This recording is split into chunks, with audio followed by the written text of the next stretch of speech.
Namaste friends, welcome back to the video series where we are learning about various aspects of the web technology.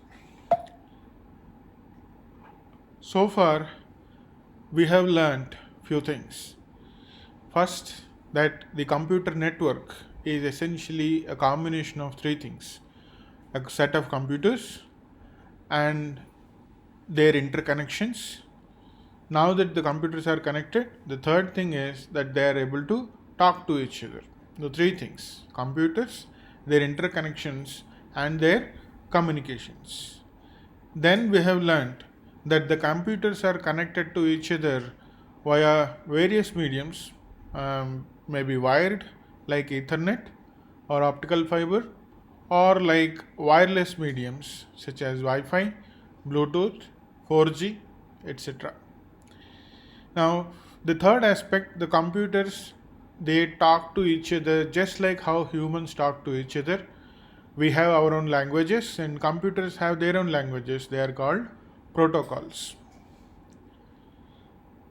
Now, computer networks are good because they enable many good things for us, but then there are few things to watch out for. We have to be aware of the downside of the computer networks or the perils that we get with the computer networks, and then stay away from them.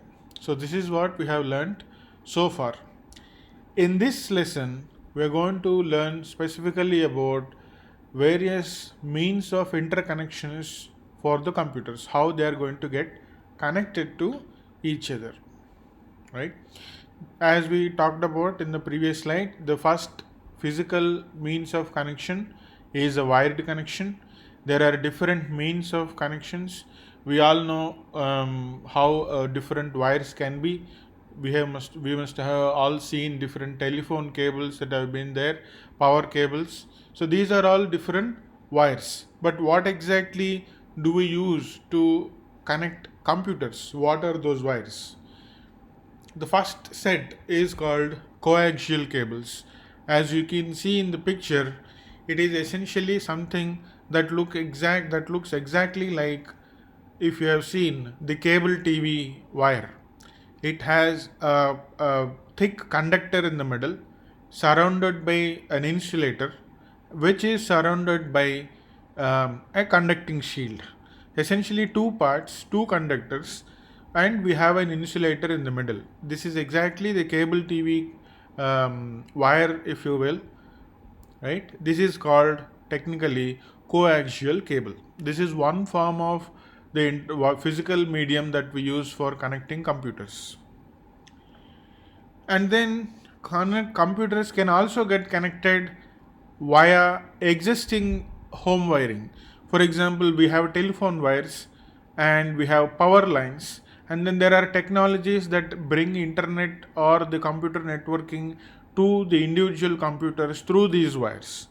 The phone wires are, in technical terminology jargon, they are called DSL and ADSL and VDSL and all those things.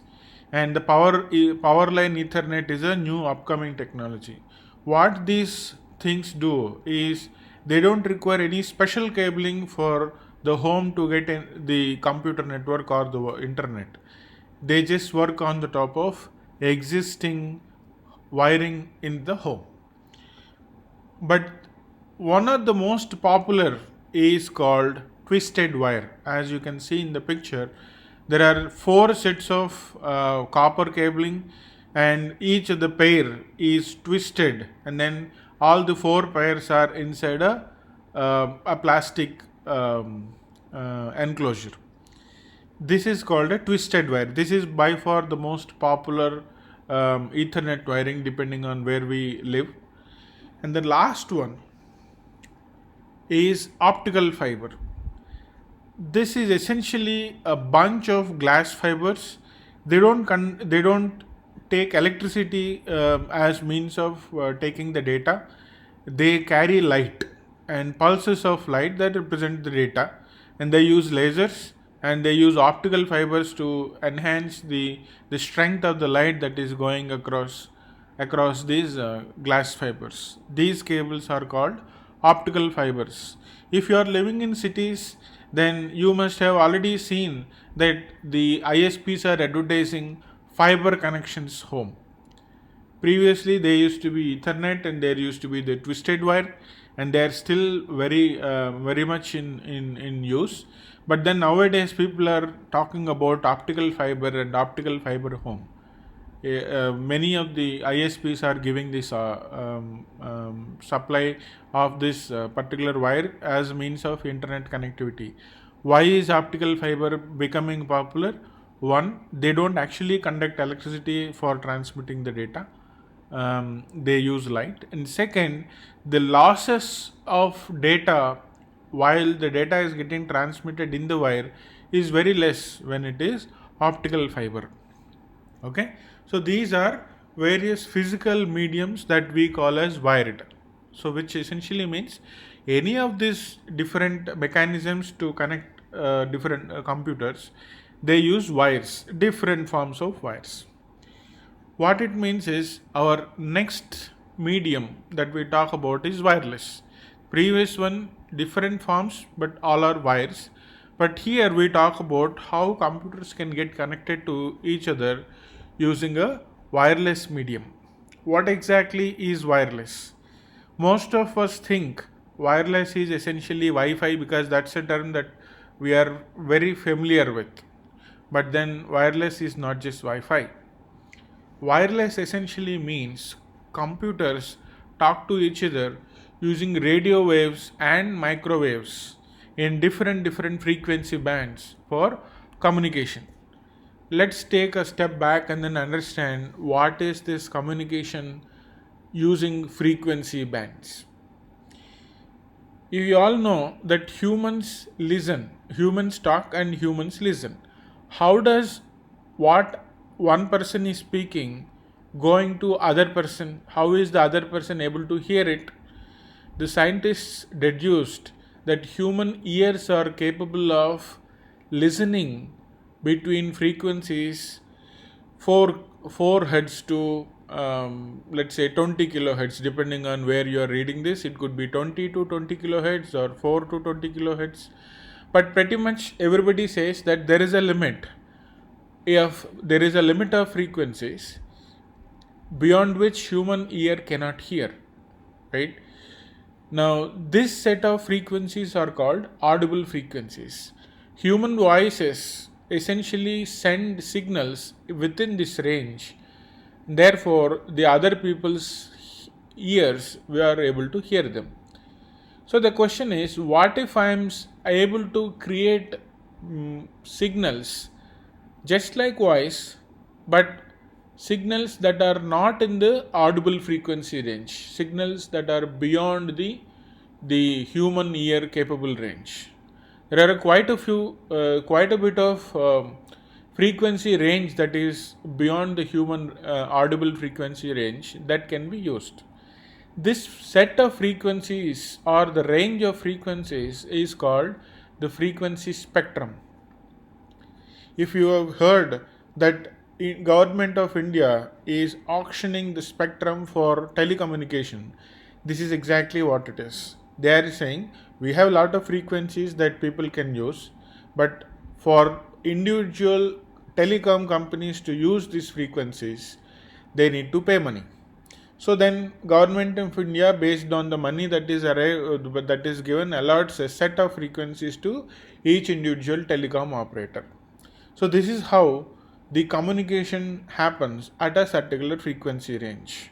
So this is all wireless communication. So any communication that uses the data to be transmitted at certain frequencies beyond the audible frequency range is wireless communication. It could be radio waves, it could be microwaves, different frequency bands.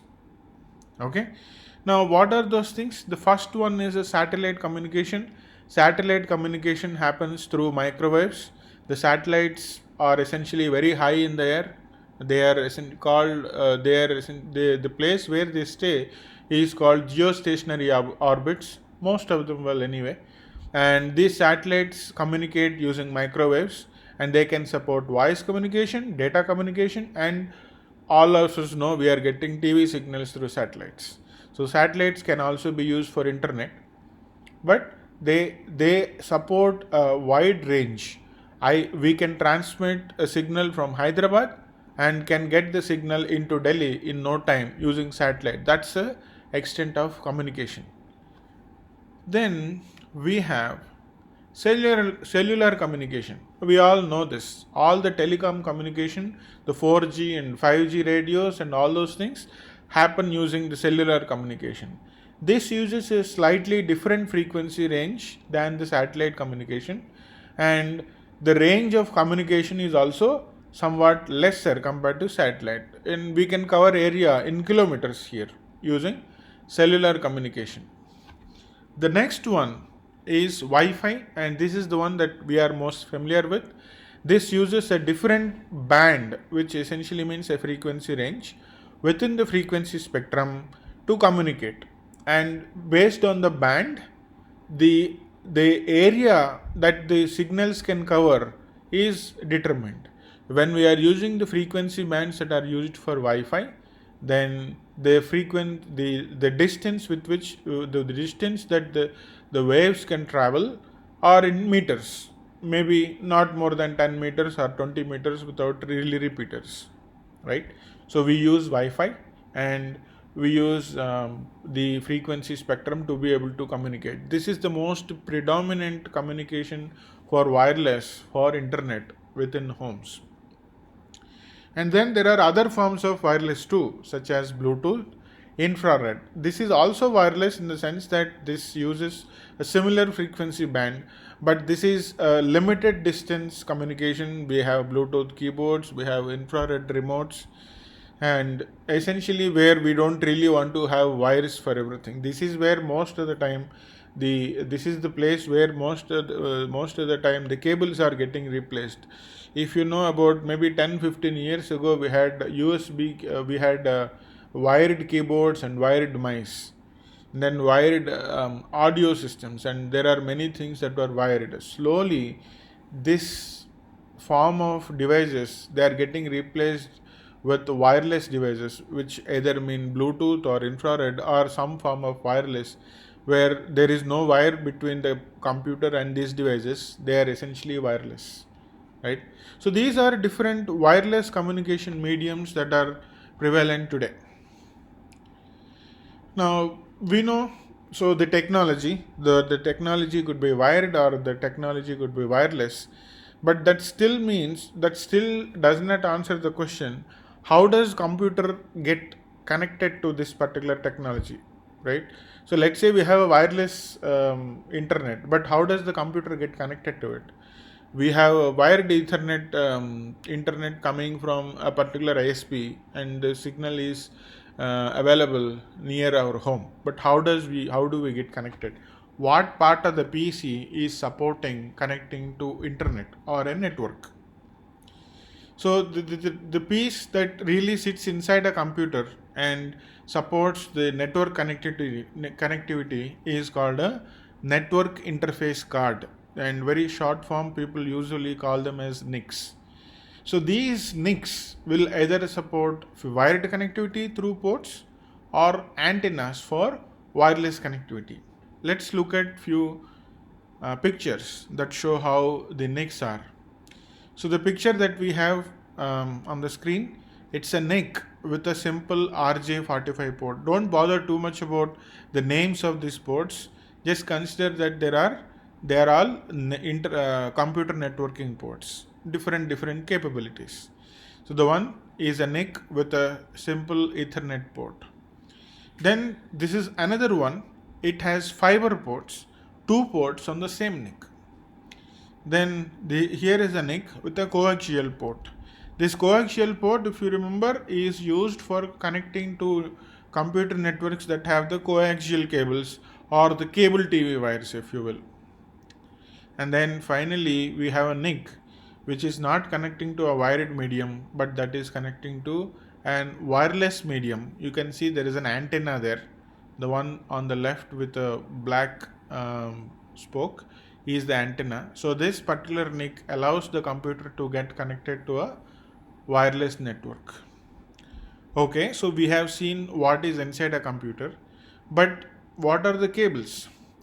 The cables essentially connect the computers to the other computers. Again, like how we have different NICs with different mediums, there are different cables also. So the standard one that most of the time that gets used is an RJ45 Ethernet cable on the screen. Then this is the TV cable TV wire that technically called a coaxial cable. And then this is the optical fiber cable. The one that is on screen is actually an SFP. It's a single mode fiber, not needed to understand what is single mode and multi mode and all that stuff. But this is a optical fiber cable. And then the last picture shows how the wires get connected to the computer in the NIC, how the connection is formed between the cable and the computer. An example is given where an SFP cable is inserted into a NIC. That is how the computers get connected to the computer network. Then we have our friend Mr. B, who is always attentive listening to the class. He has a question. Aren't laptops and cell phones also computers? We don't see any NIC cards on or antennas on them. How do they get connected to the networks? Right? So it is true. You see there are no antennas or NIC cards that we see apparently on these devices. Do we see a NIC card on a Bluetooth keyboard? No, we don't see. So the question is, how do they get connected? The answer is this. True, the laptops or the cell phones or all Bluetooth devices, they're all computers only, and they do need to get connected to the internet or the computer networks. The way that they get connected to the networks is using something called an internal antennas. The build of the system or the hardware puts a internal antenna inside the system so that they are not visible to the eyes. But then because there is an antenna, because there is a NIC built into the system, they get connected to the networks. And some laptops, and not many of them, but some laptops do also have Ethernet ports. The NIC is built into the hardware, but the Ethernet ports are visible when we see the pictures. Okay. Now that's all we have in this lesson. What did we learn today? We learned computers are connected to each other through either wired medium or wireless medium. The transmission mechanisms such as copper and optical are used for wired, and for wireless we have radio and microwave communication. NICs actually interface computers to the networks with appropriate cables and antennas. Thanks a lot, friends. We'll meet each other in our next class.